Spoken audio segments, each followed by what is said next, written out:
Sendas que conducen al poder. A.W. Tozer. Sección -1. Sendas que conducen al poder. El evento más importante ha sido la venida de Jesucristo en carne humana para vivir en la humanidad y morir por ella. Después de el acontecimiento de mayor importancia ha sido el surgimiento de la Iglesia para encarnar la vida de Cristo y difundir el conocimiento de su salvación por todo el mundo. No fue una tarea fácil la que enfrentó la Iglesia cuando descendió del aposento alto.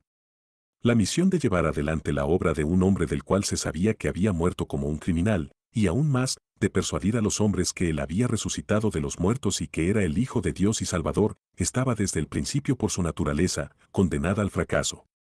¿Quién creería esta fantástica historia? ¿Quién pondría su fe en alguien a quien la sociedad había condenado y crucificado? Si la Iglesia hubiera quedado abandonada a su propia suerte, ya estaría muerta como les había sucedido a un centenar de sectas abortivas que habían aparecido antes de ella y no hubiera dejado nada para las futuras generaciones.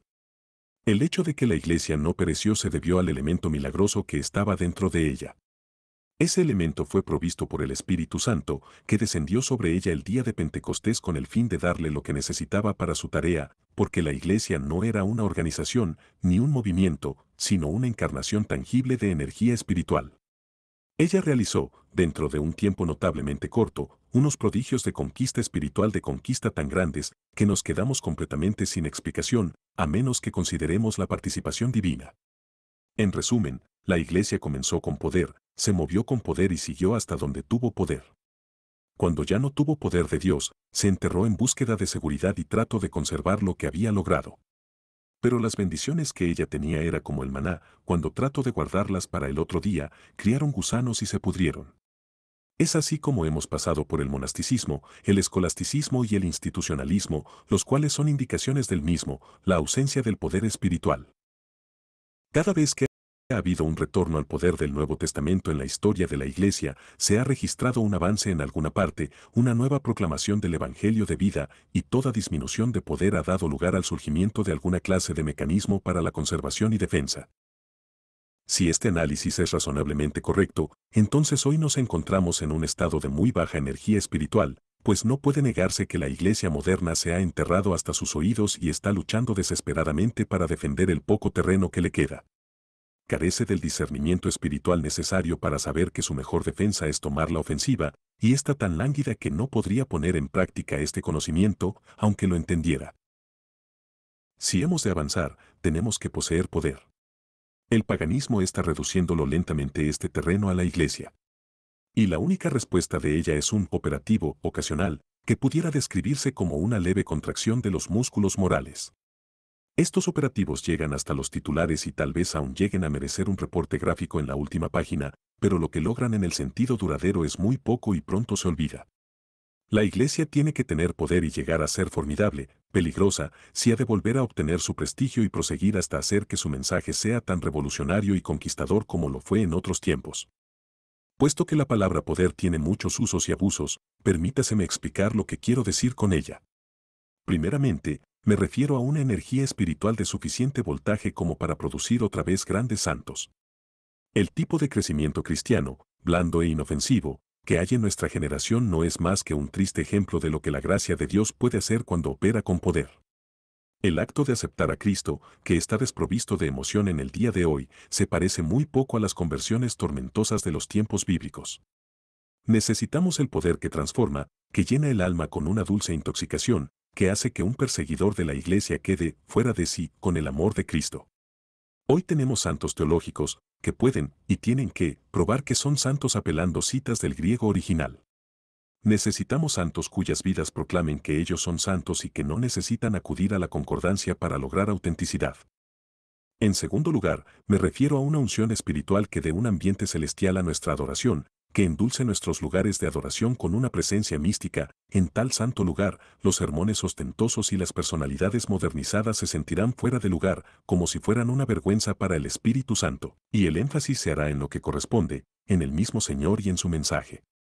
Luego, cuando hablo de poder, me refiero a aquella cualidad celestial que distingue a la Iglesia como una institución divina. La más grande evidencia de nuestra debilidad en estos días es que ya no hay nada terrible o misterioso en nosotros. Se han dado explicación acerca de la Iglesia, de la señal más segura de su caída. Pareciera que hoy no hay nada que no pudiera explicar la psicología y las estadísticas. En la iglesia primitiva se reunían en el pórtico de Salomón y sentían de una manera tan grande la presencia de Dios que ninguno se atrevía a juntarse con ellos.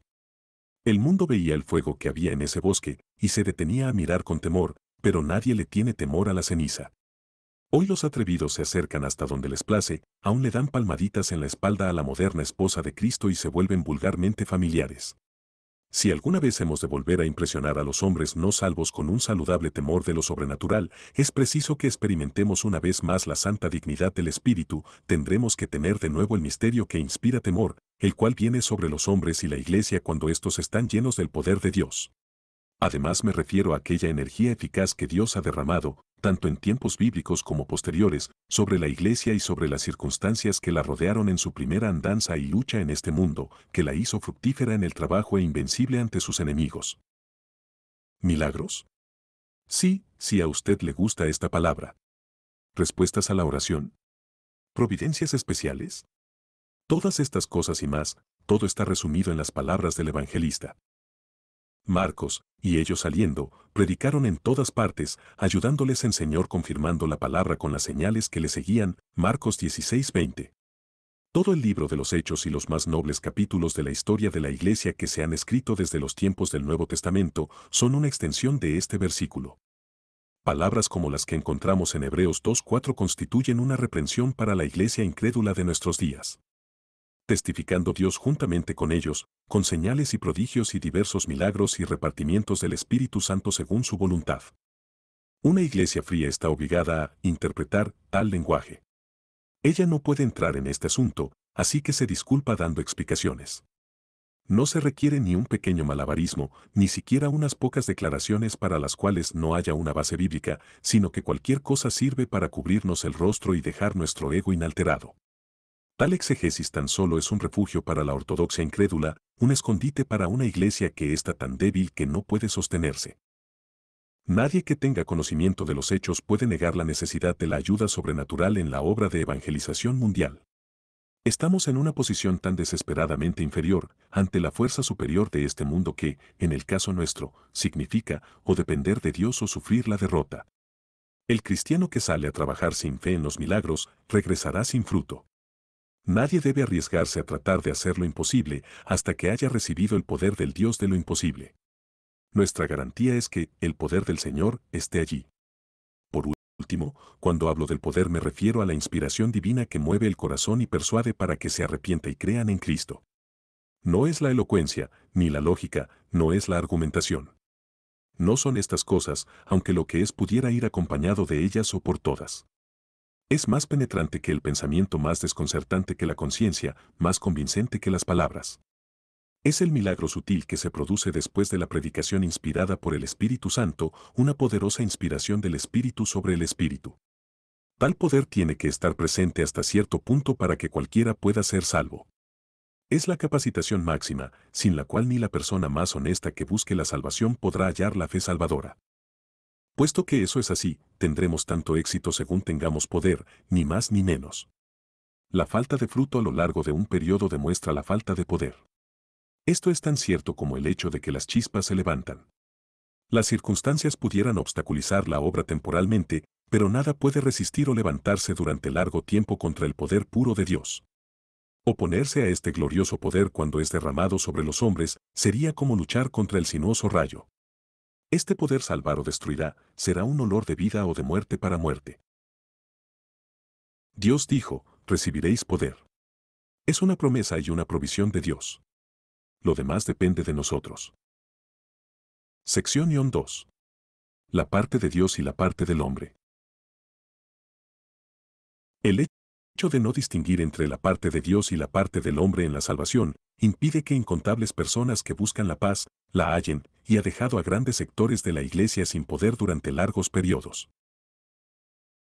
Es necesario decir con osadía que hay algunas cosas que solo Dios puede hacer y perdemos todo esfuerzo si intentamos hacerlas nosotros. Hay otras cosas que solo el hombre puede hacer, no obstante, si tratamos de persuadir a Dios para que las haga, perdemos nuestras oraciones. Es inútil tratar de hacer la obra que lo puede hacer la gracia soberana, igualmente es inútil implorar a Dios que haga lo que, mediante su autoridad suprema, nos ha mandado hacer. Entre las cosas que solo Dios puede hacer, una de las más importantes es la obra de la redención. La expiación fue realizada en aquel lugar santísimo donde nadie, sino el divino Salvador, pudo entrar. Esta gloriosa obra no le debe al hombre ni un pensamiento, ni una acción, ni una virtud. Lo mejor de la raza de Adán no podría agregarle nada. Fue una obra de Dios, y el hombre sencillamente no podía tener parte en ella. La redención es un hecho objetivo, es una obra potencialmente salvadora, realizada a favor del hombre, efectuada fuera e independientemente del individuo. La obra de Cristo en el Calvario hizo la expiación para todos los hombres, pero no salvó a ningún hombre. La salvación es personal. Es la redención hecha efectiva hacia el individuo, es la obra de Dios en el corazón, hecha posible por el sacrificio de Cristo en la cruz. Tanto la obra de la redención, efectuada una vez, como la de la salvación realizada muchas veces, pertenecen a la clase de cosas que solo Dios puede hacer. Ningún hombre puede perdonar su propio pecado, absolutamente nadie puede regenerar su corazón, ni declararse justificado y limpio. Todo esto es obra de Dios en el hombre, que emana de lo que Cristo ya hizo a favor del hombre. La expiación universal hace que la salvación esté disponible para todo el género humano, pero no implica que sea universalmente efectiva en cada individuo. Si la expiación se hizo a favor de toda la humanidad, ¿por qué no todos los hombres son salvos? La respuesta es la siguiente: para que la redención llegue a ser efectiva en el individuo, éste tiene que realizar una acción. Esta no es un acto de mérito, sino de condición. Es un acto de importancia eterna para nosotros, porque el hecho de no cumplirlo impide que recibamos la obra de Cristo en la salvación individual. Este acto del hombre mediante el cual se apropia la salvación, solo puede hacerlo el hombre. La ortodoxia de nuestro tiempo tiene temor de enfrentarse a esta verdad. Se nos ha enseñado la doctrina de la gracia, y tenemos un temor horrible de declarar las cosas, no sea que le quitemos a la gracia su carácter absoluto y le sustraigamos los méritos a la cruz. Pero es un error hablar de una manera tan suave sobre un tema tan vital para el alma. Debemos comprender la clara distinción y luego ser tan osados como nos lo impongan los hechos. No necesitamos temer nunca que le vamos a robar la gloria a Dios por el simple hecho de comprender una verdad que Él mismo nos ha revelado. El hecho de no distinguir la parte de Dios de la que le corresponde al hombre ha dado como resultado una confusión mental y una inacción moral entre los cristianos. La seguridad y el poder requieren que sepamos y actuemos conforme a la verdad tal como se nos revela en la palabra de Dios.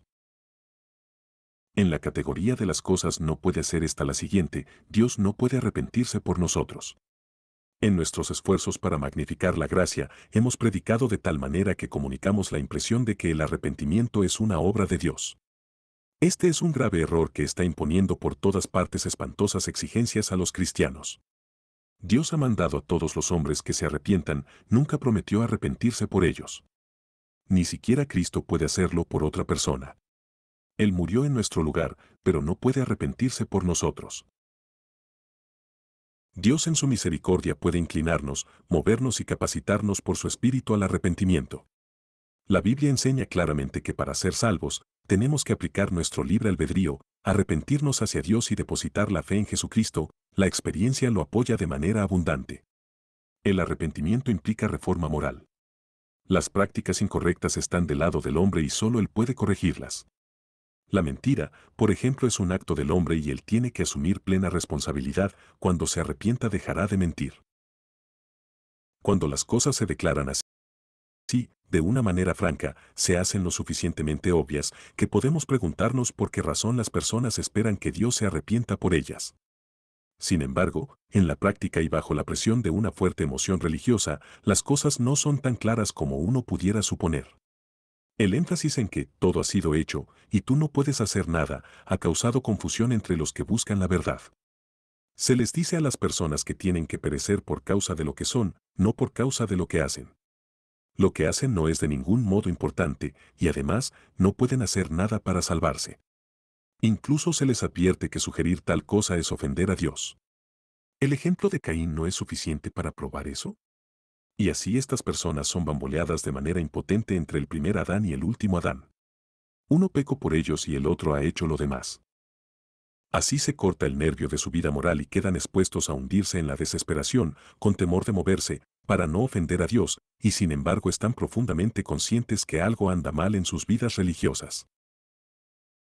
El remedio consiste en comprender claramente que los hombres no están perdidos por causa de lo que alguien hizo hace millares de años, están perdidos por cuanto pecan individualmente.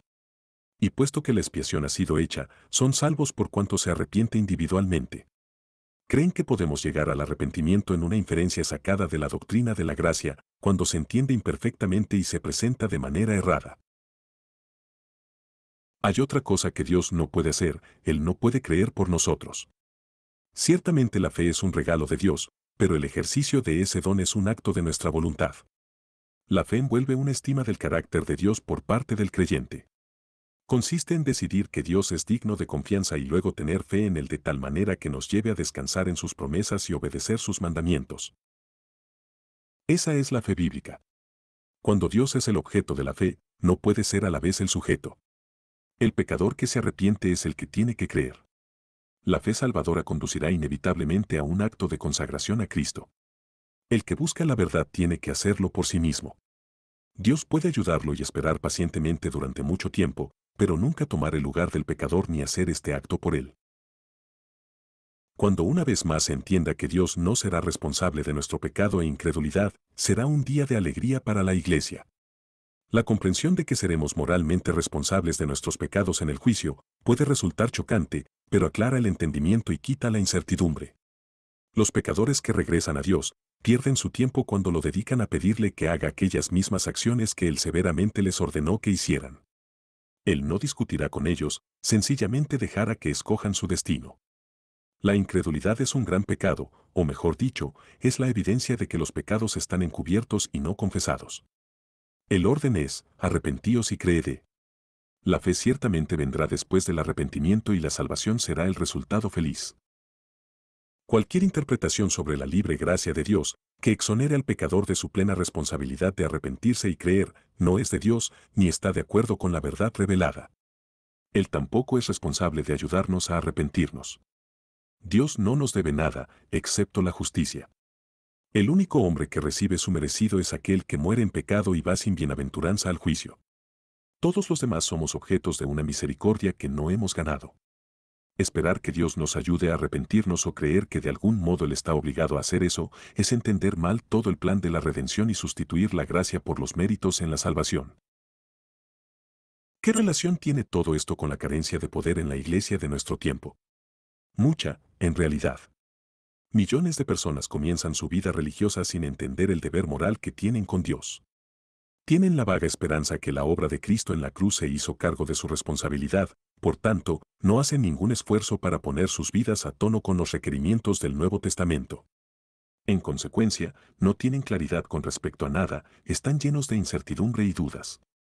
Su experiencia religiosa es una amarga desilusión. Tienen poco gozo y ningún entusiasmo, porque es difícil que uno llegue a sentirse emocionado con respecto a una incertidumbre. No vale la pena exhortar a esos pretendidos cristianos para que busquen el poder, no vale la pena hablarles de las bendiciones de una vida rendida al Señor. Sencillamente no pueden entender tal cosa, oyen el sermón y luego continúan con su tediosa tarea de tratar de persuadir a Dios para que haga las cosas que Él les ha mandado. Hasta que esto se corrija, podemos esperar poco poder en nuestras iglesias. Sección 3. Los frutos de la obediencia. Obedecer según el Nuevo Testamento significa poner seria atención a la palabra de Dios, someterse a su autoridad y practicar sus instrucciones. La obediencia, en este sentido, es casi una letra muerta en el cristianismo moderno. Se puede enseñar de vez en cuando de una manera lánguida, pero no se destaca suficientemente como para darle poder a la vida de los oyentes. Para que una doctrina sea efectiva, además de ser recibida y sostenida por la Iglesia, tiene que estar respaldada por tal fuerza de convicción moral que el hincapié caiga como un golpe sobre el fulminante, para que haga estallar la energía que está latente dentro de ella.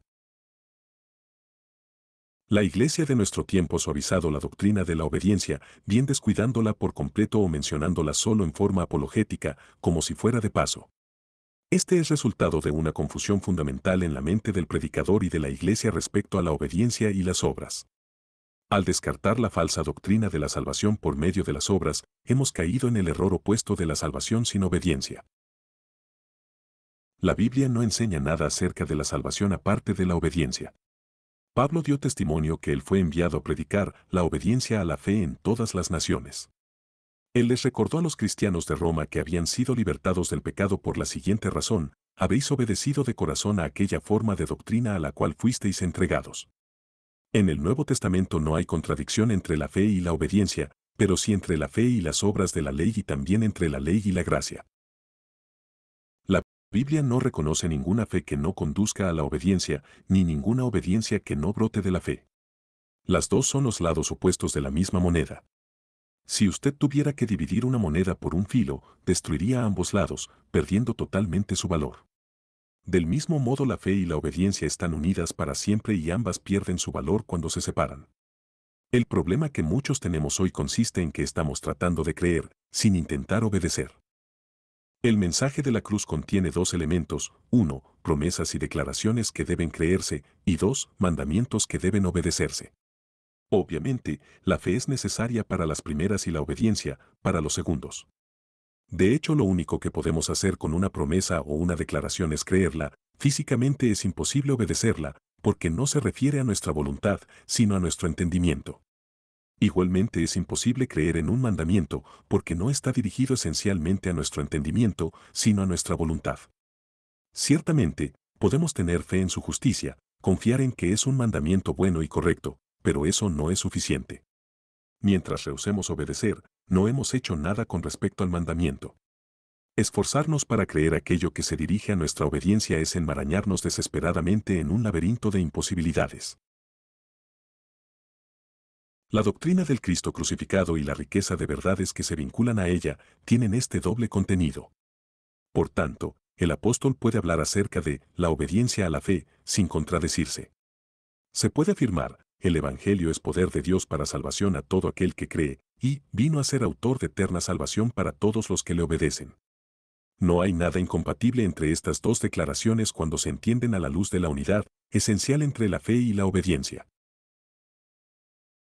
La debilidad del mensaje que predicamos hoy radica en hacer más hincapié en la fe que en la obediencia. Esto se ha llevado tan lejos que, en la mente de millones de personas religiosas, la palabra creer tiene el doble de significado de creer y obedecer. Se ha producido una hueste de cristianos mentales cuyos caracteres están mal formados y sus vidas fuera de proporción. Erróneamente se ha tomado la imaginación como si fuera la fe, y se ha hecho que le sirva a la obediencia. Hay una enfermedad mental bastante conocida entre nosotros, que consiste en que el paciente vive en un mundo completamente imaginario, ficticio, lleno de fantasía, sin ninguna realidad objetiva que corresponda a esa fe. Todos saben esto, excepto el mismo paciente. Él discute a favor de su mundo con toda la lógica de un hombre cuerdo, y lo patético es que él es absolutamente sincero. Por tanto, hallamos cristianos que han vivido durante tanto tiempo en la atmósfera enrarecida de la imaginación que parece casi imposible relacionarlos con la realidad. La desobediencia ha paralizado sus piernas morales y disuelto su columna vertebral, así que se desploman en un montón esponjoso de teoría religiosa y creen todo con ardor, pero no obedecen en absoluto. En verdad, se escandalizan profundamente con solo oír la palabra obedecer. Para ellos huele a herejía y fariseísmo. Piensan que son los únicos que han usado bien la palabra de verdad. Que su doctrina de acción indolente es la religión del Nuevo Testamento. Y que por esa razón murieron los reformadores. Todo lo demás es la religión de Caín. Si no fuera por el hecho de que este credo del impasse moral ha influido prácticamente en todo rincón del mundo cristiano, ha capturado a los seminarios e institutos bíblicos, ha determinado el contenido de la predicación evangélica y hasta ha llegado a decidir qué clase de cristianos debemos ser, todo esto pudiéramos pasarlo por alto y tomarlo como solo una cosa más. Tengo la convicción que el falso concepto moderno de la función de la fe y el hecho que nuestros maestros no insisten en la obediencia han debilitado a la Iglesia y retardado lamentablemente el avivamiento en este último siglo. La única cura consiste en eliminar la causa. Para esto se necesita cierto valor, pero vale la pena el empeño decidido. Siempre estamos en peligro de ser víctimas de las palabras. Una frase toma a menudo el lugar de la realidad espiritual, por ejemplo, seguir al Señor o seguir al Cordero, Apocalipsis 14:4. No podemos, como los primeros discípulos, seguir al Maestro en determinada área geográfica. Tenemos la tendencia de pensar en esto con sentido literal, pero al mismo tiempo sabemos que es imposible y esto ha llegado a significar poco más que un acuerdo manifestado con movimientos afirmativos de la cabeza a las verdades del cristianismo. Pudiera sorprendernos el hecho de saber que el verbo seguir es una palabra en el Nuevo Testamento que se usa para referirse al hábito establecido de obedecer los mandamientos de Cristo. Examinemos algunos frutos de la obediencia mencionados en el Nuevo Testamento. La casa del hombre obediente se construye sobre la roca, Mateo 7:24.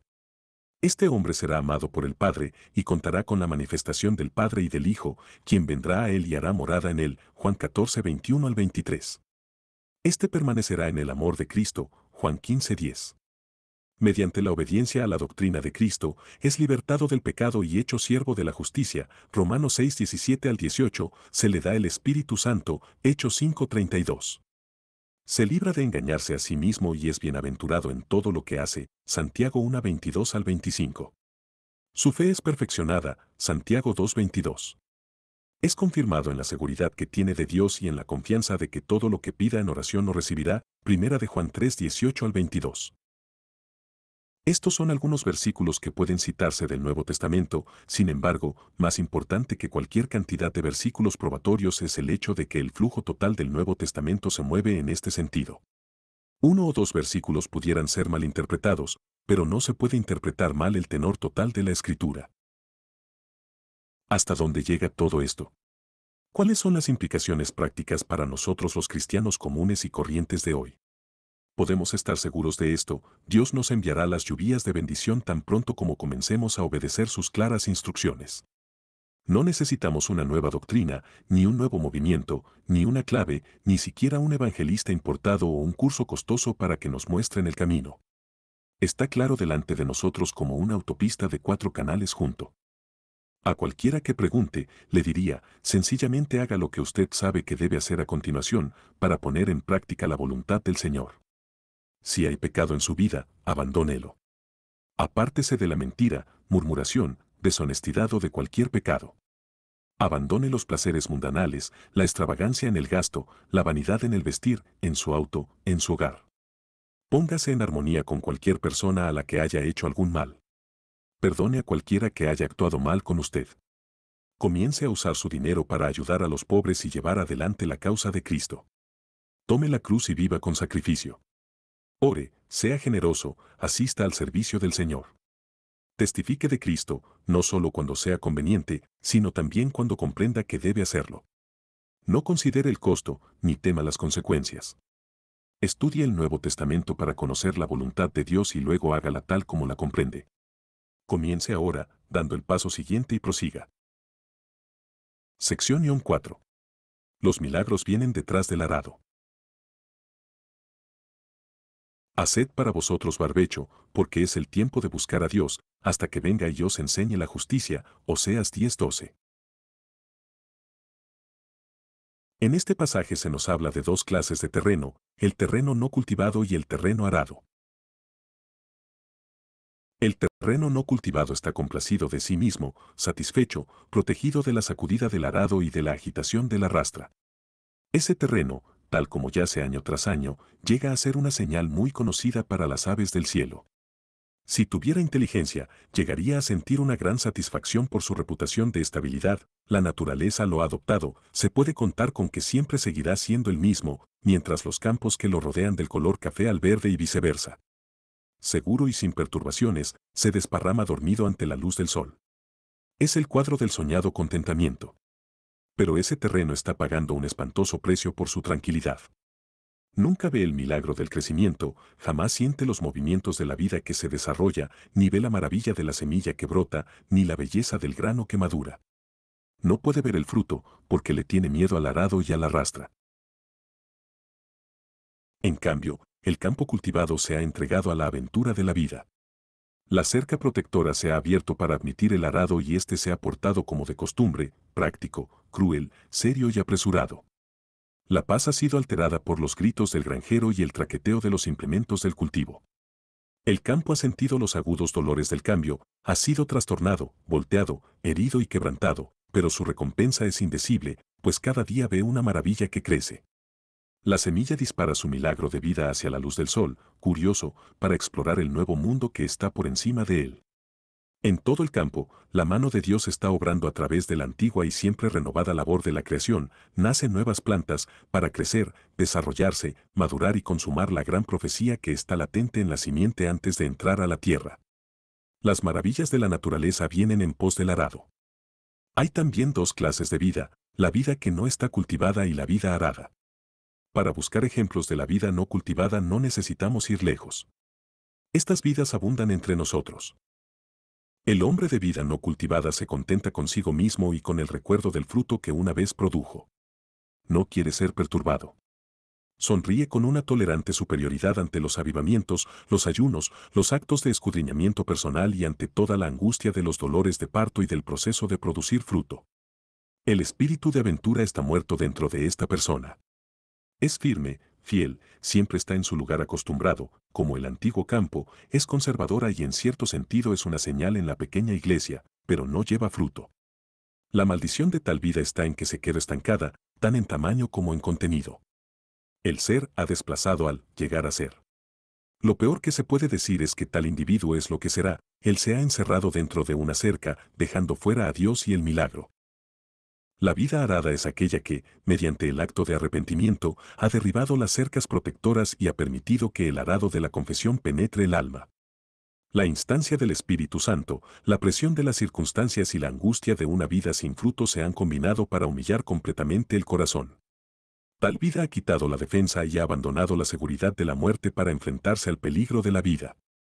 El descontento, el anhelo, la constricción, la valiente obediencia a la voluntad de Dios, han herido y quebrantado al suelo a tal punto que ya está listo de nuevo para la siembra. Y como siempre, el fruto viene después del arado. La vida y el crecimiento comienzan tan pronto como Dios enseña justicia. Tal persona puede testificar, la mano de Dios era fuerte sobre mí. La historia religiosa nos presenta dos fases correspondientes a estas dos clases de vida, la dinámica y la estática. Los periodos dinámicos fueron aquellos en que el pueblo de Dios se conmovió para cumplir el mandato de Dios y salir sin temor a llevar el testimonio de Él al mundo. Fue entonces cuando se apartaron de la seguridad de la inacción y prefirieron los riesgos del progreso inspirado por Dios. Invariablemente, el poder de Dios vino detrás de la acción. El milagro de Dios se producía cuando su pueblo marchaba y cesaba cuando éste se detenía. Los periodos estáticos fueron aquellos cuando el pueblo de Dios se cansó de la lucha y buscó una vida de paz y seguridad.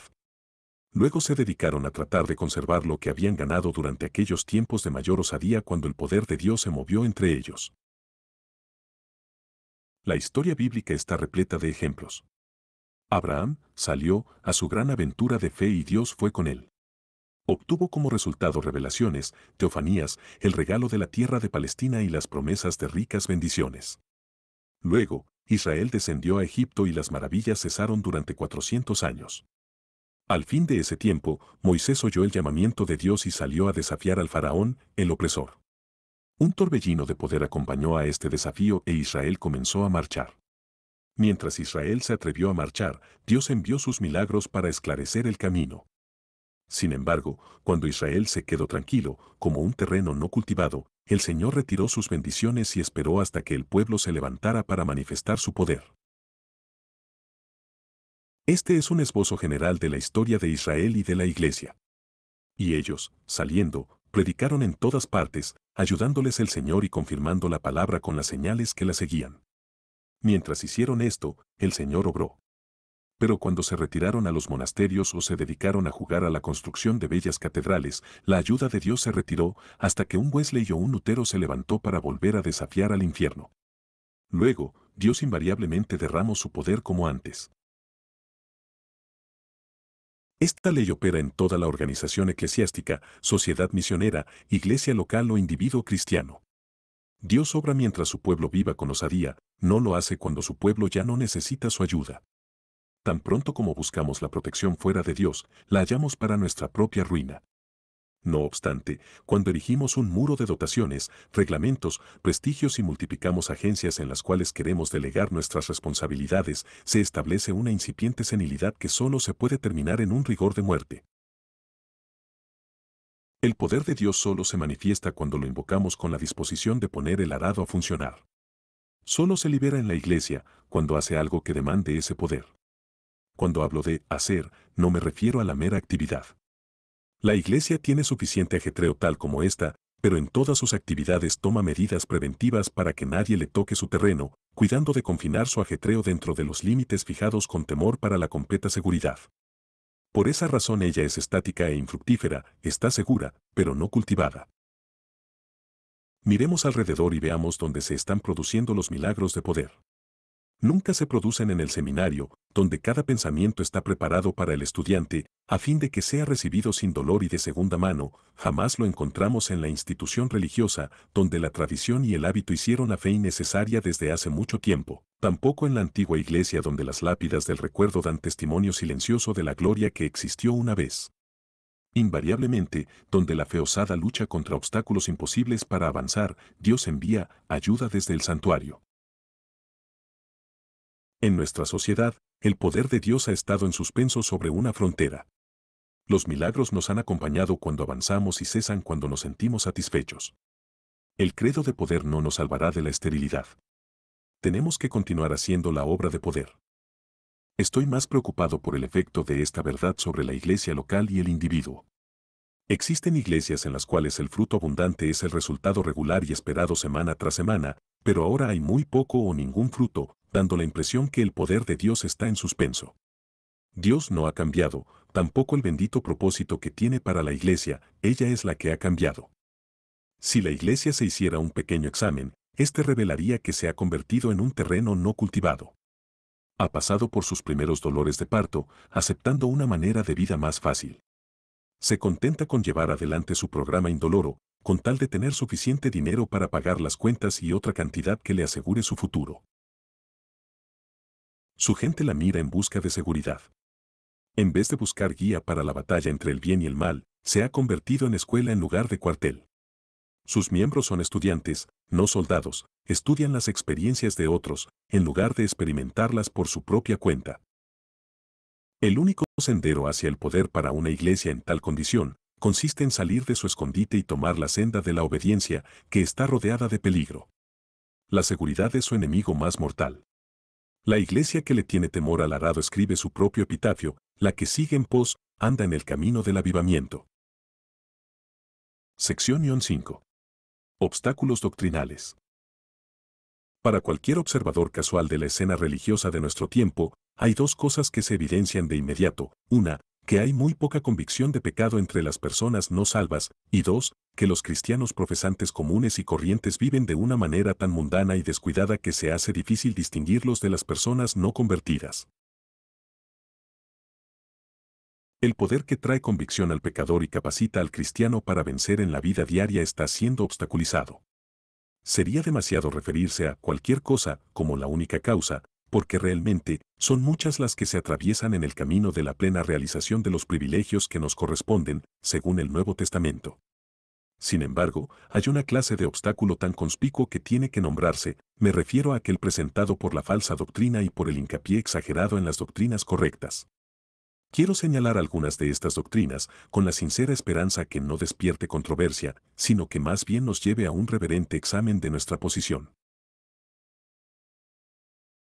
El cristianismo fundamentalista de hoy está profundamente influido por aquel antiguo enemigo de la justicia, llamado antinomianismo. Este credo declara fácilmente, somos salvos por la sola fe, las obras no tienen parte en nuestra salvación, la conducta es igual a obras y no tiene importancia. Lo que hacemos no puede ser importante mientras creamos lo correcto. El divorcio entre el credo y la conducta es absoluto y final. La cuestión del pecado quedó arreglada en la cruz, la conducta está fuera del círculo de la fe y no puede meterse entre el creyente y Dios. Tal es, en resumen, la enseñanza del antinomianismo, la que ha penetrado tan completamente en la enseñanza del elemento fundamentalista del cristianismo moderno, que es aceptada por las masas como si fuera la verdad. El antinomianismo es la doctrina de la gracia llevada por una lógica desenfrenada hasta el punto de la absurdidad.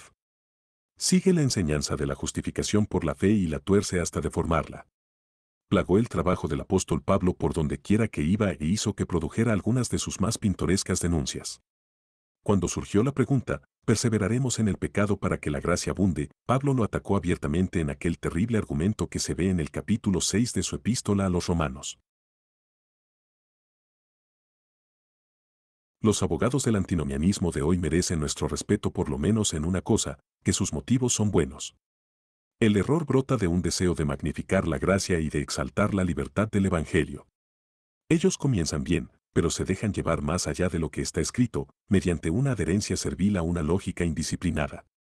Siempre es peligroso aislar una verdad y luego presionarla hasta sus límites sin tener en cuenta otras verdades. La Escritura no enseña que la gracia nos libra de hacer mal, sino para practicar el bien.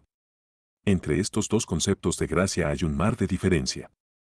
Se puede decir, como un axioma del sistema cristiano, que cualquier cosa que haga permisible el pecado es un enemigo de Dios y de las almas de los hombres. Apenas estamos saliendo de una era en que el hincapié del cristianismo popular se hacía en el evangelio positivo. Los lemas eran la fe, el programa, la visión, bajo una perspectiva completamente objetiva. Los hombres tronaron contra la responsabilidad, los mandamientos y los que burlonamente llamaron un decálogo de no hagas esto ni lo otro. Hablaban acerca del Jesús, grande y amable, que había venido a ayudar a los pobres pero bien intencionados pecadores a lograr la victoria. Presentaban a Cristo como un poderoso contestador de la oración, pero no demasiado particular. El mensaje se proclamó de tal manera que animaba a asumir hacia Cristo la actitud del que ha recibido los panes y los peces.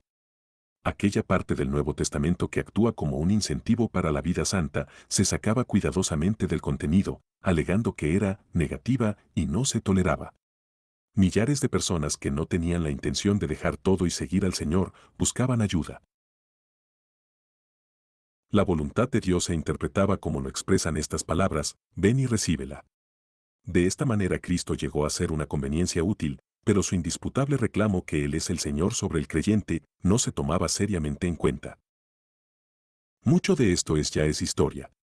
La época que la Gran Depresión ayudó a matarlo, pues hizo que las grandes reuniones en las cuales se propagaba se volvieran inútiles. Pero sus malos frutos permanecen. La corriente del pensamiento evangélico se ha revuelto y sus aguas están aún nodosas. Una cosa que todavía permanece es una resaca de esos días de gala, el cómodo hábito de echarle la culpa al diablo. Se suponía que nadie debía sentir culpabilidad alguna, el diablo lo había hecho de todos modos. Él llegó a ser el chivo expiatorio universal que tomaba la culpa de cada maldad del ser humano desde Adán hasta hoy. Nosotros, geniales y amables pecadores, no somos realmente malos, solo hemos sido descarriados por las lisonjas del malévolo espíritu de los lugares celestiales. Nuestros pecados no son la expresión de la voluntad rebelde, solo son heridas donde el diablo ha estado golpeándonos con frecuencia. Por supuesto, los pecadores no deben sentirse culpables, pues solo son víctimas de la perversidad de otro. Con esta clase de enseñanza, uno no se puede condenar a sí mismo, pero sí compadecerse, y lo hace por el duro trato que nosotros, pecadores inocentes, hemos recibido de las manos del diablo. Todo estudiante de la Biblia sabe cuál es la parte que Satanás jugó en la caída de la raza, no obstante, hacerlo responsable de nuestros pecados es practicar un engaño mortal contra nuestras almas. Y el engaño más difícil de curar es el que uno se impone a sí mismo. Otra doctrina que obstaculiza la obra de Dios y que casi se predica universalmente es que las personas no están perdidas por cuanto han pecado, sino por cuanto no han aceptado a Jesús.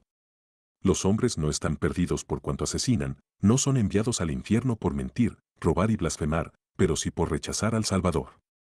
Esta predicación de vista corta se nos proclama constantemente y raras veces es desafiada por los oyentes. Un argumento paralelo sería protestado por considerarlo tonto, pero nadie se detiene a notarlo. Un hombre que tiene cáncer se está muriendo, pero no es el cáncer lo que lo está matando, sino el hecho de no aceptar la cura. ¿No podemos ver que la única razón por la cual un hombre necesita la cura es porque ya está destinado a la muerte por causa del cáncer? La única razón por la cual necesito recibir a Jesús, en su condición de Salvador, es que ya estoy destinado al infierno por los pecados que he cometido. Negarme a creer en Cristo es un síntoma de un mal profundo en mi vida, pecados no confesados y perversos caminos que no he abandonado. La culpabilidad está en los actos de pecado, la prueba de esa culpa es el hecho de rechazar al Salvador. Deseo de apartar esto por considerarlo solo como una verbosidad, primero haga una pausa y piense, la enseñanza doctrinal de que el único pecado que condena es el de rechazar a Jesús, es una causa que contribuye a nuestra presente debilidad y a la falta de garra moral. Tal enseñanza destruye el sentido de responsabilidad con respecto a nuestra conducta moral. Suaviza el pecado quitándole su horridez, haciendo que el mal consista solo en un tecnicismo, y donde no se cura el pecado no puede fluir el poder. Luego se nos dice que somos tan débiles por naturaleza que no podemos guardar la ley o hacer la voluntad de Dios. Por medio de sermones y cantos se nos mete a golpes nuestra impotencia moral hasta hacernos languidecer y desesperar. Además, añaden que tenemos que aceptar a Jesús y ser salvos de la ira que se produjo por quebrantar la ley. Sin importar lo que el intelecto diga, el corazón jamás puede aceptar la idea de responsabilizarnos por haber quebrantado una ley que no podemos guardar. Los hombres están en plena libertad de hacer o no la voluntad de Dios. Si no la pueden hacer, no son culpables y no tienen nada que temer. Si la pueden hacer y no quieren, entonces son culpables y como tales serán enviados finalmente al infierno. Esto último es indudablemente la verdad. Los hombres pecan porque quieren, nadie negaría la debilidad de la carne. Sin embargo, la culpa del hombre está en rehusar a hacer las cosas que Dios ordena que haga y que están dentro de los límites del poder del hombre. Basados en el testimonio que da Pablo, en el capítulo 7 de Romanos algunos maestros han deducido la idea de incapacidad moral. Aún el poderoso Pablo, dicen ellos, no pudo guardar la ley de Moisés. Creería cualquiera que lee estas líneas que Pablo, aún antes de su conversión, tenía el hábito de labrar ídolos para adorarlos. O que él había estado inclinado a decir mentiras. O que era demasiado débil para resistir la tentación de robar, blasfemar y cometer adulterio. Sin duda, Pablo había vivido dentro de los requerimientos de la ley, pues dio testimonio, conforme a la más rigurosa secta de nuestra religión, viví fariseo. Y también dijo, yo con toda buena conciencia he vivido delante de Dios hasta el día de hoy. El clamor de Pablo en Romanos no es para obedecer los requerimientos ordinarios de la ley en su forma externa, la única forma de la cual la ley sabía algo, sino para que se le conceda poder para obedecer los requerimientos ordinarios de la ley en su forma externa, la única forma de la cual la ley sabía algo, sino para que se le concediera la santidad interna que la ley no podía impartir. La ley, al demandarle justicia externa, le demostraba necesidad que tenía de pureza interna. Él gemía en busca de la santificación y no de la capacidad para resistir la tentación de hacer un becerro de oro. La Biblia, en todas partes, toma como garantizada la capacidad de Israel para obedecer la ley. La condenación cayó por cuanto Israel, teniendo la capacidad, se negó a ponerla en práctica. Ellos pecaron, no por causa de una amable debilidad, sino por su rebeldía intencional contra la voluntad de Dios. Excusarlos, basados en la incapacidad, es colocar a Dios en una posición en que insinceramente le impone a su pueblo una ley que él sabía todo el tiempo que ellos no podían cumplir, y luego lo castiga con tiranía por no hacer lo que no podía. Dios no es así y esa no es la enseñanza de la Biblia. Pero aún admitiendo que los hombres no puedan cumplir todos los requerimientos de Dios, esta no es, sin embargo, la lucha que el Señor tiene contra ellos. Él no está tratando de condenarlos por no hacer lo que no pueden, su lucha contra los hombres se debe a que no quieren hacer lo que sí pueden. Habrá suficiente tiempo para hablar al respecto a lo que es imposible que las personas hagan si realmente hacen lo que está a su alcance. Pero los hombres aún continúan tratando de convencer a los pecadores, diciéndoles que ellos pecaron porque no tenían otra alternativa. Los razonamientos filosóficos que tratan de disculpar el pecado, buscándole una excusa teológica, en lugar de tratarlo como un crimen contra Dios, está produciendo su terrible efecto entre nosotros. Un profundo escudriñamiento del corazón y un decidido apartarse de la mala voluntad harían mucho para devolverle el poder a la Iglesia de Cristo. Tenemos que volver a oír la predicación tierna sobre este tema, que produce lágrimas, para que pueda venir el avivamiento. Las contradicciones que observemos en las enseñanzas que hemos examinado son otra de las causas de la debilidad. Por regla general, los cristianos no disfrutan de un gran poder hasta que comienzan a pensar correctamente. Si los metodistas tenían razón o no en cada punto que sostenían es una cuestión que queda abierta, pero sus líderes habían pensado las cosas tan claramente que no estaban conduciendo al pueblo en círculos mentales. Hasta donde ellos podían ver, no había contradicciones en su filosofía con respecto a la fe y esta era una fuente real de fortaleza para ellos. Lo mismo podemos decir refiriéndonos a los avivamientos de Finney. Dios lo usó para hacer que la gente pensara correctamente con respecto a la redención. Tal vez todas sus conclusiones no hayan sido correctas, pero él quitó los estancamientos doctrinales y comenzó el movimiento del pueblo hacia Dios. Pudiéramos utilizar a otro Finney en el día de hoy. Sección 6. Por medio del derramamiento del Espíritu. Un observador imparcial, que lea sin el obstáculo del prejuicio doctrinal, con toda seguridad deduciría de las Escrituras que Dios desea llevar su obra adelante entre los hombres mediante frecuentes derramamientos de su Espíritu sobre su pueblo, cuando éste se prepara para recibirlo. Hacemos esta declaración con el pleno conocimiento que será ardorosamente desafiada por algunos maestros. Ellos afirman que no es bíblico orar ni esperar un derramamiento del Espíritu hoy. El Espíritu fue derramado una vez por todas en Pentecostés y no ha abandonado a la Iglesia desde ese tiempo. Pedir el Espíritu Santo ahora es pasar por alto el hecho histórico del Pentecostés.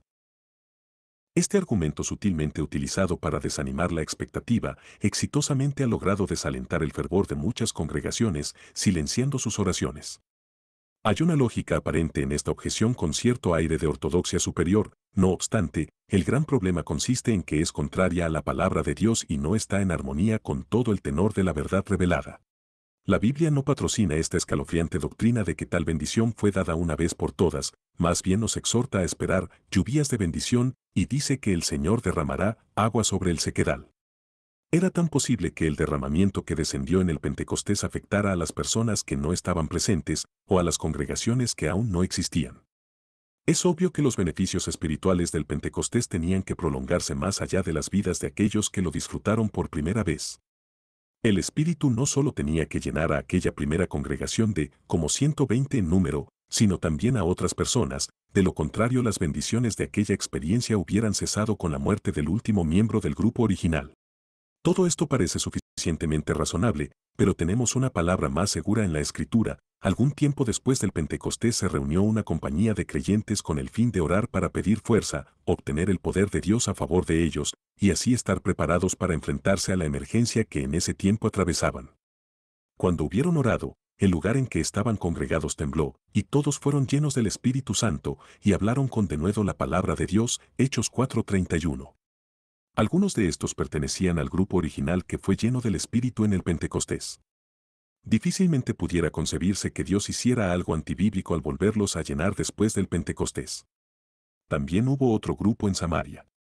Ellos creyeron y fueron bautizados, pero no habían sido llenos con el Espíritu Santo, porque aún no había descendido sobre ninguno de ellos. Hechos 8:16. Después que Pedro oró, fueron llenos con el Espíritu. Y la manera como la recibieron se sugiere en el contexto, en algunas versiones, cayó sobre ellos. Otros ejemplos de poderosos derramamientos se nos dan también en Hechos 10 y 19. En resumen, parece que las enseñanzas del Nuevo Testamento indican que el derramamiento del Espíritu el día de Pentecostés fue el comienzo histórico de una era que se caracterizaría por un continuo derramamiento del Espíritu sobre toda carne. Las palabras postreros días constituyen un término que se aplica a un periodo que comienza con la primera venida de Cristo y continúa hasta la segunda. Esta es la posición que sostiene el Dr. Scofield, como puede verse en sus notas sobre Joel 2 y Hechos 2. Las experiencias de 1900 años confirman que la promesa que Dios hizo de derramar su poder tenía el propósito de estar vigente todo el tiempo durante la lucha terrenal de la Iglesia.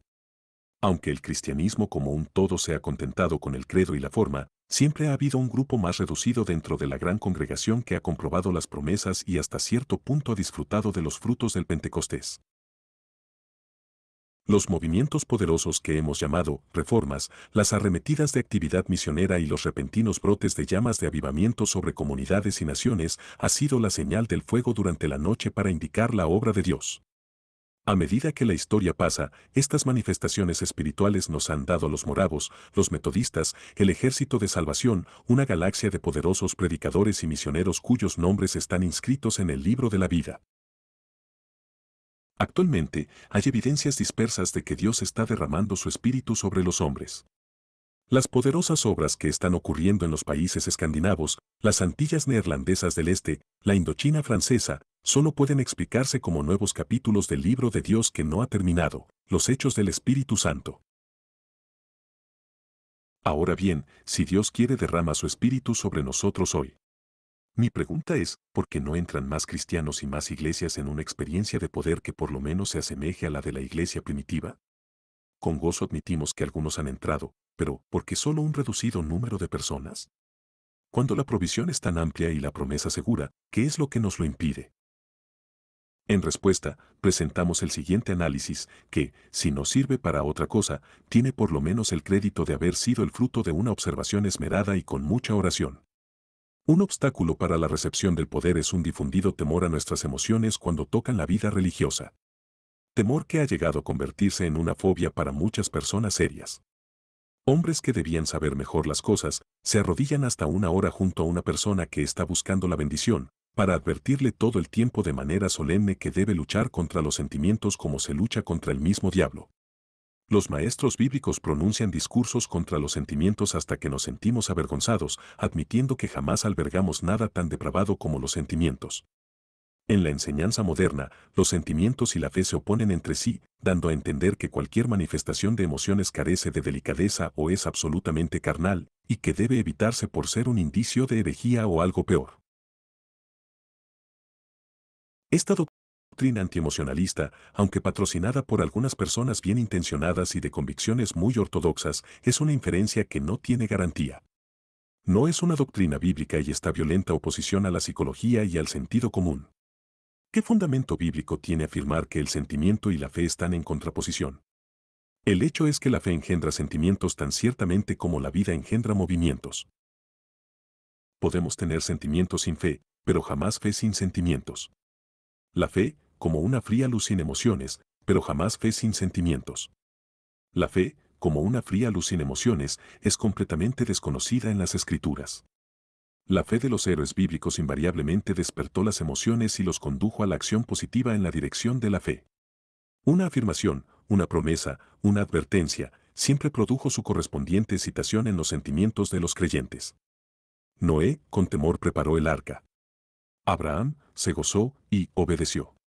El libro de los Hechos casi estalla de gozo. Tal vez el mejor resumen de esta controversia lo hizo el apóstol Pablo cuando escribió a los romanos, porque el reino de Dios no es comida ni bebida sino justicia, paz y gozo en el Espíritu Santo. Romanos 14:17. Pedro también lo sintetiza de la siguiente manera, creyendo os alegráis con gozo inefable y glorioso, primera de Pedro 1:18. Otro obstáculo para recibir la bendición es el temor del fanatismo. La repulsión instintiva a los excesos de la carne y a la conducta necia e indisciplinada, tal como la practican los que profesan tener las más elevadas experiencias espirituales, ha apartado a muchos de los hijos de Dios que tienen hambre espiritual de una vida de poder.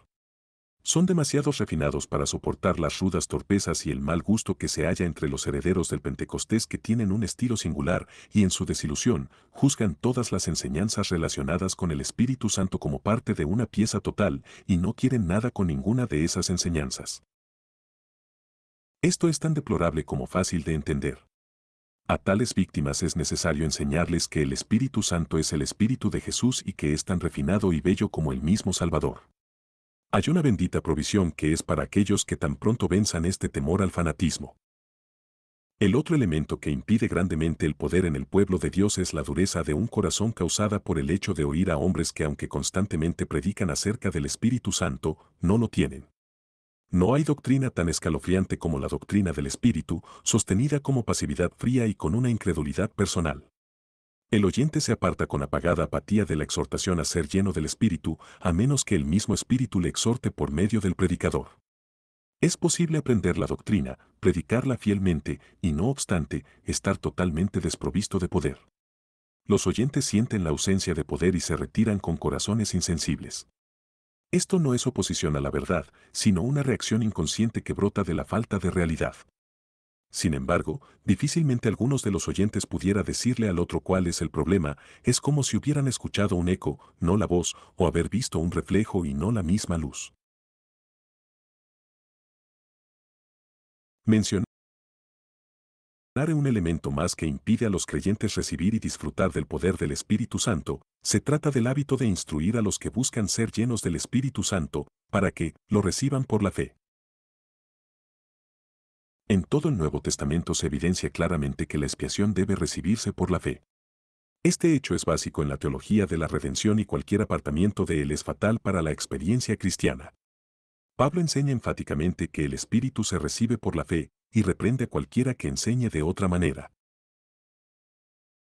Parecería, pues, al darle a esto una mirada superficial, que instruir al que busca el poder a que lo reciba por la fe es un sano procedimiento. Pero en todo esto se oculta sutilmente una trampa. Uno no se ve obligado a preguntarse si las palabras, por la fe, según los maestros modernos, significan lo mismo que cuando las usaba el apóstol Pablo. Se observa un agudo contraste entre los cristianos llenos del Espíritu en el tiempo de Pablo y muchos hoy día que han tenido tal experiencia. Es cierto que los que se convirtieron con el mensaje de Pablo recibieron el Espíritu Santo por la fe, pero realmente lo recibieron. Hoy, millares de cristianos pasan por la acción de recibirlo por fe y creen que lo han recibido, pero por su continua fragilidad demuestran que no han experimentado su poder real. Parece que el problema está en el concepto que tenemos de fe. La fe, como Pablo la entendía, era algo vivo y flamante que conducía al rendimiento y a la obediencia a Cristo. La fe de nuestro tiempo con frecuencia no significa más que un manso consentimiento a una doctrina.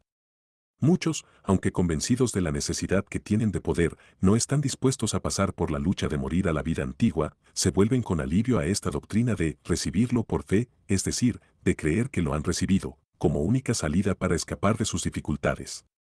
Eso les permite salvar las apariencias y los capacita para marchar con el verdadero Israel, pero constituyen la multitud mezclada que disminuye el avance de los redimidos, causando la mayor parte de las dificultades cuando las cosas se ponen difíciles. A menos que más tarde estas personas comprendan las cosas de una manera diferente y decidan marchar por el camino difícil, están condenadas a pasar el resto de sus vidas en una desilusión secreta. Debemos recordar que nadie recibió el Espíritu Santo sin conocerlo. Él siempre se anuncia a conciencia interna. Dios derramará su espíritu en respuesta a la fe sencilla y real, acompañada por una profunda pobreza de espíritu y poderosos anhelos del corazón, y de igual manera se expresa con fuertes clamores y lágrimas. Sección 7. Unidad y renovación. Dios obra siempre y cuando su pueblo cumpla con las condiciones que Él establece. Cualquier manifestación espiritual será limitada o ampliada dependiendo de lo bien que se satisfagan estas condiciones. La primera condición es la unidad de mente entre las personas que buscan esta manifestación. Mirad cuán bueno y cuán delicioso es habitar los hermanos juntos en armonía. Es como el buen óleo sobre la cabeza, el cual desciende sobre la barba de Aarón, y baja hasta el borde de sus vestiduras, como el rocío de Hermón, que desciende sobre los montes de Sión, porque allí envía Dios bendición y vida eterna. Salmo 133. Aquí la unidad precede a la bendición y así ocurre en toda la Biblia. Que un individuo pueda buscar y obtener gran ayuda espiritual de Dios es una cosa, pero que un grupo de personas se una con la finalidad de buscar una nueva manifestación de parte de Dios para todo el grupo es algo completamente diferente y una obra espiritual grandemente superior a la primera. La primera es un asunto personal y fácilmente se puede comenzar y terminar con una sola persona, la otra puede continuar hasta bendecir a un limitado número de personas. Difícilmente se pudiera dudar que hay muchas personas llenas del Espíritu Santo que practican vidas puras y devotas, sin embargo, ejercen poco poder o ninguno en la dirección de un movimiento o renovación. Viven un bello aislamiento y hacen poco o nada para que descienda lluvias de bendición sobre grupos mayores. Estas personas, entre las cuales hay cristianos de todas clases dotados con diversos dones, se han rendido al espíritu de los tiempos y han dejado de esperar ondas de renovación. Oyen que Jesús les dice, echad el anzuelo y la cuerda para que saquéis un pez. Mas no escuchan que también Él dice en el Evangelio, echad vuestras redes para pescar. Existe lo que se llama el flujo de bendición, cuando una experiencia se confunde con la otra, y la gracia de un día continúa hasta el siguiente. El ánimo espiritual pasa de una reunión a otra y permite que el espíritu avance en su obra. Esto elimina la desanimadora necesidad de repetir cada domingo la obra que se ha realizado el domingo anterior. Concede el alto beneficio de la acumulación y sirve para atraer un creciente número de creyentes hacia las aguas del bautismo. Esto es lo que necesitamos hoy.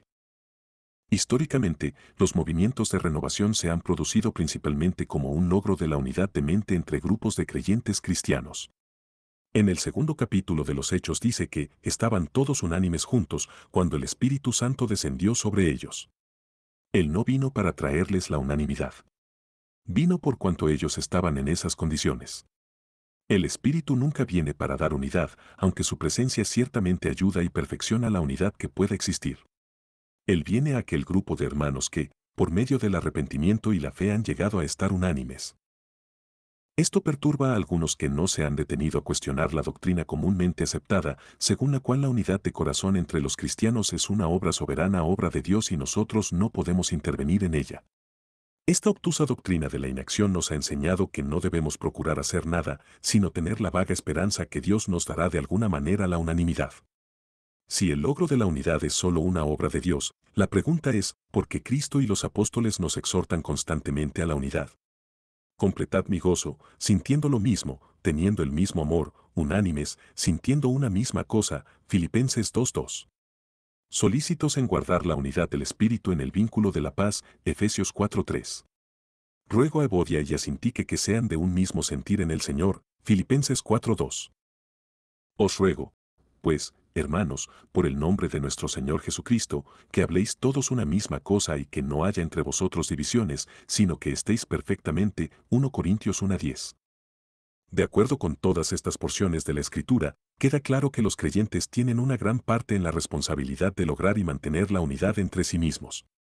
En esto, como en todo lo demás, Dios tiene que dar ayuda efectiva, pero Él no puede hacer la obra solo.